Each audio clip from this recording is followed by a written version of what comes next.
नमस्कार, जय Hind, Vande Mataram. GD classes 96 YouTube channel की इस ऑनलाइन वीडियो श्रृंखला में मेरे सभी भाइयों बहनों और दोस्तों का हार्दिक स्वागत एवं अभिनंदन है। साथियों, आज है 23 अगस्त। दैनिक समसामयिक की सीरीज में आप सभी का स्वागत है। मैं हूं किशोर कुमार, आपका दोस्त, और लेकर के हाजिर हूं आज का ये सेशन। बहुत ही इंपॉर्टेंट सेशन होने वाला है। टॉप 10 सवाल है और आपको देना है सही जवाब। जी हाँ, मैं स्टार्ट कर रहा हूँ आज के सेशन को और पहला सवाल आपकी स्क्रीन पर आ चुका है। आपको देना है सही जवाब। प्रत्येक वर्ष किस दिन धर्म और विश्वास के आधार पर हिंसा के पीड़ितों के स्मरण के लिए अंतर्राष्ट्रीय दिवस मनाया जाता है? बहुत ही शानदार सवाल है। चारों ऑप्शन आपकी स्क्रीन पर है जो हाल ही में मनाया गया है। आपको देना है सही जवाब। जी हाँ दोस्तों, यदि आप ऑप्शन नंबर ए का चुनाव कर रहे हैं 22 अगस्त, तो बिल्कुल सही उत्तर की ओर जा रहे हैं। बढ़ते हैं अगले सवाल की ओर और अगला सवाल आपकी स्क्रीन पर आ चुका है। आपको देना है सही जवाब। जी हाँ, हाल ही में किसे नया चुनाव आयुक्त नियुक्त किया गया? आज की सीरीज का सबसे महत्वपूर्ण सवाल आपकी स्क्रीन पर है। हाल ही में किसे नया चुनाव आयुक्त नियुक्त किया गया? चारों ऑप्शन भी आपकी स्क्रीन पर है। आपको सही ऑप्शन का चुनाव करना है। यदि आप ऑप्शन नंबर बी का चुनाव कर रहे हैं राजीव कुमार, तो साथियों आप बिल्कुल सही उत्तर की ओर जा रहे हैं। मैं आपको बता दूं कि पूर्व वित्त सचिव राजीव कुमार को नया चुनाव आयुक्त नियुक्त किया गया है। राजीव कुमार है वो झारखंड केंद्र के 1984 बैच के आईएएस अधिकारी हैं, जिनको हाल ही में चुनाव आयुक्त नियुक्त किया गया। पूर्व में ये पूर्व वित्त सचिव रह चुके हैं। बढ़ते हैं अगले सवाल की ओर और अगला सवाल यह रहा आपकी स्क्रीन पर। जी हाँ, हाल ही में किस मंत्रालय द्वारा हरित पथ मोबाइल ऐप लॉन्च किया गया? बहुत ही शानदार सवाल है। चारों ऑप्शन आपकी स्क्रीन पर है। आपको किसी एक ऑप्शन का चयन करके देना है सही जवाब। जी हाँ, यदि आप ऑप्शन नंबर ए की ओर जा रहे हैं केंद्रीय सड़क एवं परिवहन मंत्रालय, तो बिल्कुल सही उत्तर का चयन आपने कर लिया है। आप जानते होंगे कि केंद्रीय सड़क और परिवहन मंत्री हैं नितिन गडकरी, और नितिन गडकरी के द्वारा हाल ही में हरित पथ ऐप मोबाइल ऐप जो लॉन्च किया गया है। बढ़ते हैं अगले सवाल की ओर और अगला सवाल आपकी स्क्रीन पर आ चुका है। आपको देना है सही जवाब। क्वेश्चन नंबर 4, बीसीजी वैक्सीन सामान्य रूप से बच्चों को किस बीमारी की सुरक्षा के लिए दी जाती है? बहुत ही शानदार सवाल है। जनरल साइंस का सवाल है। आप बता सकते हैं। हाल ही में यह कोरोना वायरस की वजह से बीसीजी का जो वैक्सीन है काफ़ी चर्चित रहा है। जी हाँ, बीसीजी वैक्सीन है जिसका पूरा नाम बेसिलस कैलमेंट गुएरिन है। आपको बताना है कि बीसीजी वैक्सीन सामान्य रूप से बच्चों को किस बीमारी की सुरक्षा के लिए दी जाती है? जी हाँ, यदि आप ऑप्शन नंबर बी का चुनाव कर रहे हैं तपेदिक, तो बिल्कुल सही उत्तर की ओर जा रहे हैं कि तपेदिक जो बीमारी है जिसकी दूर करने के लिए बच्चों को ये सुरक्षा के लिए ये वैक्सीन दी जाती है। बढ़ते हैं अगले सवाल की ओर। अगला सवाल आपकी स्क्रीन पर आ चुका है और आपको देना है सही जवाब। भारत में उपचुनाव इनमें से किस स्थिति में आयोजित किए जाते हैं? बहुत ही शानदार सवाल है। पॉलिटिकल साइंस का सवाल है। जी हाँ, वर्तमान में उत्तर प्रदेश में एक जो राज्यसभा है, राज्यसभा के लिए एक जो सीट के लिए उपचुनाव हुए थे, उस संबंध में ये सवाल मैं पॉलिटिकल का लेकर आया हूँ आपके सामने। जी हाँ, आपको बताना है भारत में उपचुनाव इनमें से किस स्थिति में आयोजित किए जाते हैं? पदधारी व्यक्ति की मृत्यु हो जाने पर, पदधारी व्यक्ति के द्वारा इस्तीफा देने के बाद, या पदधारी व्यक्ति के अयोग्य हो जाने के बाद।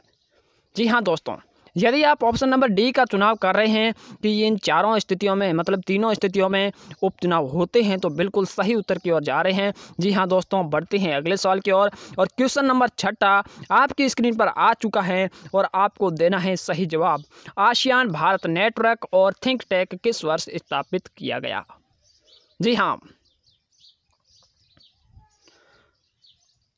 चार ऑप्शन आपकी स्क्रीन पर है। आपको सही जवाब का चयन करना है। मैं आपको बता दूं कि 2009 ऑप्शन नंबर बी यहाँ पर सही है। 2009 में भारत आसियान शिखर सम्मेलन हुआ था, उसमें ये थिंक टैंक वर्ष घोषित किया, स्थापित किया गया था। मैं आपको बता दूं कि आसियान का पूरा नाम अगर पूछ लिया जाए तो साथियों आपको ध्यान होना चाहिए कि दक्षिण एशियाई देशों का यह संगठन है। बिल्कुल, इसमें 10 देश है। 10 देश कौन कौन से हैं आपको मैं बता दूं। Indonesia, Thailand, Malaysia, Singapore, Philippines, Vietnam, Brunei, Myanmar, Cambodia, Laos. और इनका जो मुख्यालय अगर पूछा जाए तो मुख्यालय जकार्ता में है, जो इंडोनेशिया में स्थित है। इसकी स्थापना 8 अगस्त 1967 को हुई थी। जी हाँ, बढ़ते हैं अगले सवाल की ओर। अगला सवाल आपकी स्क्रीन पर और आपको देना है सही जवाब। नवगठित राष्ट्रीय भर्ती एजेंसी द्वारा आयोजित परीक्षा के आधार पर सरकारी नौकरी प्रदान करने का निर्णय लेने वाला पहला राज्य बन गया है। चारों ऑप्शन आपके स्क्रीन पर है, आपको किसी एक ऑप्शन का चयन करना है और देना है सही जवाब। नवगठित राष्ट्रीय भर्ती एजेंसी द्वारा आयोजित परीक्षा के आधार पर सरकारी नौकरी प्रदान करने का निर्णय लेने वाला देश का पहला राज्य बन गया है। जी हाँ, किसी एक ऑप्शन का चयन कीजिए और सही जवाब का चयन कीजिए।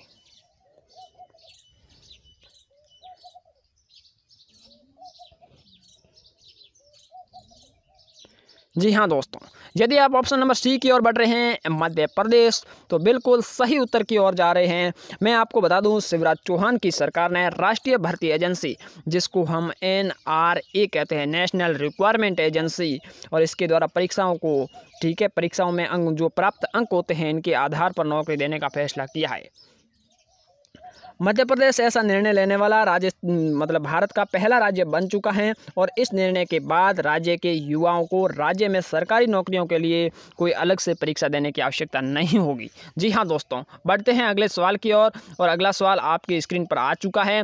आपको देना है सही जवाब। आज की क्विज का 8वां सवाल है, 2020 का राजीव गांधी खेल रत्न पुरस्कार पाने वाली मनिका बत्रा का संबंध किस खेल से है। साथियों, मैं आपको राजीव गांधी खेल पुरस्कार के बारे में पिछली वीडियो में बता चुका हूं। जी हाँ, यहाँ पर आपको बताना है मनिका बत्रा का संबंध किस खेल से है। जी हाँ, यदि आप ऑप्शन नंबर ए का चुनाव कर रहे हैं टेबल टेनिस, तो बिल्कुल सही उत्तर की ओर जा रहे हैं। साथियों, बढ़ते हैं अगले सवाल की ओर। अगला सवाल यह रहा आपकी स्क्रीन पर। हाल ही में इंदिरा रसोई योजना का शुभारंभ किस राज्य में किया गया। बहुत ही शानदार सवाल है। हाल ही में इंदिरा रसोई योजना का शुभारंभ किस राज्य में किया गया। जी हाँ दोस्तों, यदि आप जानते हैं तो ऑप्शन नंबर ए की ओर गए होंगे और तो बिल्कुल सही उत्तर का चुनाव कर लिए हैं आपने। राजस्थान की सरकार है, अशोक गहलोत की सरकार। जी हाँ साथियों, राजस्थान सरकार ने इंदिरा रसोई योजना का शुभारंभ कर दिया है और इस योजना का उद्देश्य गरीबों को 8 रुपये प्रति थाली में पौष्टिक भोजन उपलब्ध करवाना है। और बता दूं कि यह योजना पूर्व प्रधानमंत्री राजीव गांधी की जयंती 20 अगस्त 2020 को शुरू की गई और इसका नाम पूर्व प्रधानमंत्री इंदिरा गांधी के नाम पर रखा गया। अब मैं आपको बता रहा हूं कि ये 20 अगस्त 2020 को शुभारंभ की गई राजीव गांधी जयंती पर। आपको कमेंट बॉक्स में बताना है कि इस दिन को कौन सा दिवस मनाया जाता है।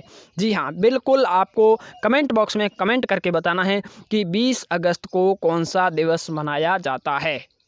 20 अगस्त को ये आपको बताना है। बढ़ते हैं अगले सवाल की ओर और अगला सवाल यह रहा आपकी स्क्रीन पर। आदिवासी बच्चों को उनकी मातृभाषा में शिक्षा देने के लिए नमथ बसई कार्यक्रम किस राज्य में चलाया जा रहा है।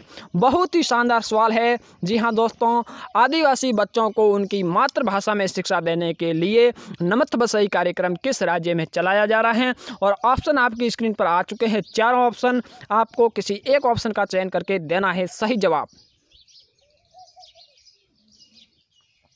जी हाँ, यदि आप ऑप्शन नंबर ए का चुनाव कर रहे हैं केरल राज्य, तो बिल्कुल साथियों सही उत्तर की ओर जा रहे हैं। नमथ बसई कार्यक्रम केरल राज्य में चलाया जा रहा है। हाल ही में ये देखा गया कि केरल का नमथ बसई कार्यक्रम आदिवासी बच्चों को स्कूल वापस लाने में सफल रहा है। यह केरल सरकार का आदिवासियों को उनकी मातृभाषा में पढ़ाने का कार्यक्रम है। जी हाँ दोस्तों, आज की इस सीरीज में टॉप 10 सवाल हो चुके हैं। आशा करूंगा कि आपको बहुत अच्छे लगे होंगे और आपने बड़े जोश जुनून और उत्साह के साथ इस सीरीज में भाग लिया होगा। जी हाँ दोस्तों, आज की सीरीज में बस इतना ही। मिलते हैं कल, तब तक के लिए good luck, goodbye, wish you all the best.